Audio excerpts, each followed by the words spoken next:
Welcome to Food Being. Cookbooks and food writers offer more than recipes. They help us build a relationship with food. They help us to learn about food. Ultimately, we can make our food relishable as divine medicine. Now, I will share highlights from this book that can broaden your understanding about food. Can a pregnant woman's thoughts influence her fetus? This book offers some insights. The Art of Not Eating, a doubtful history of appetite and desire, is written by Jessica Hamel-Akré, a historian, researcher, and cultural strategy consultant. The title immediately grabs attention. The Art of Not Eating. Is not eating really an art? And then the subtitle deepens the intrigue. A doubtful history of appetite and desire. Who is drawn to the idea of not eating? Who wants to explore a doubtful history of something as basic and yet as complex as appetite and desire? This is an intense and thought-provoking read. Why? Because appetite, desire, eating, and abstaining from food are deeply interwoven with culture, gender, health, and identity. Jessica Hamel-Akré brings impressive credentials. She holds a PhD from the University of Montreal. She also spent 7 years studying the history of appetite control. Her role as a cultural strategy consultant is equally fascinating. According to the book, she has advised some of the world's biggest brands on emerging ideas around gender, digital well-being, and beauty.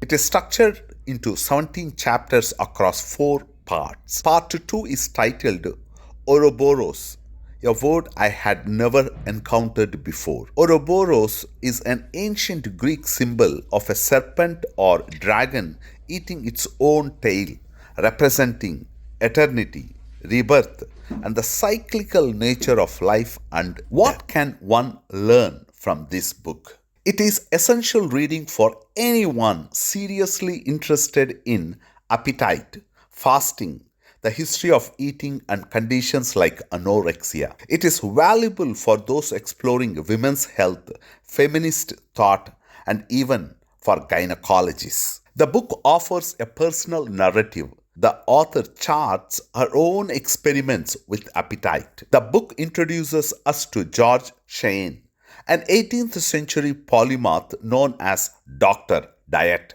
Long before modern dietitians and nutritionists existed, Cheyne viewed appetite control and body image as reflections of one's moral state, an idea that still feels strikingly relevant. The book draws from wide-ranging research, including medical studies, novels, historical scandals, and encounters with mystics, fasting women, and early feminist philosophers. It sheds light on 18th century diet culture and the expectations placed on women as mothers and daughters, touching on the history of anxiety, depression, anorexia, and bulimia. The book also reflects on the author's troubled relationship with desire and longing, a struggle many of us, especially pregnant women, can relate to. Dietitians and nutritionists may find insight here into the cultural roots of eating disorders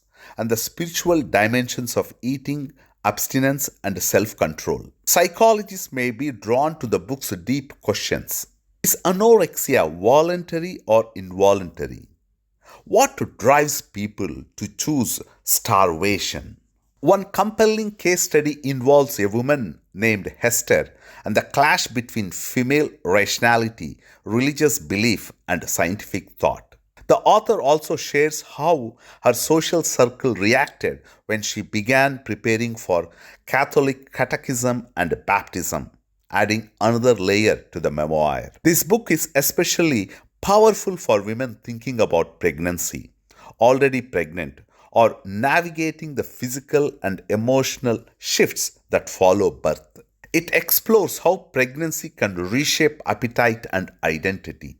And perhaps the most intriguing question: can a woman's thoughts affect her unborn child?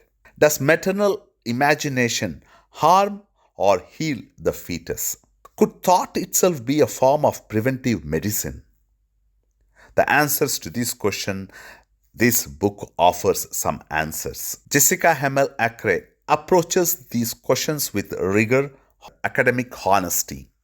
This is not just a history book, it is a personal and intellectual journey into how we think about food, desire, the body, and the self.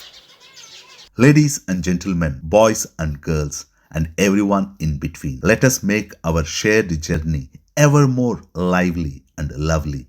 Thank you.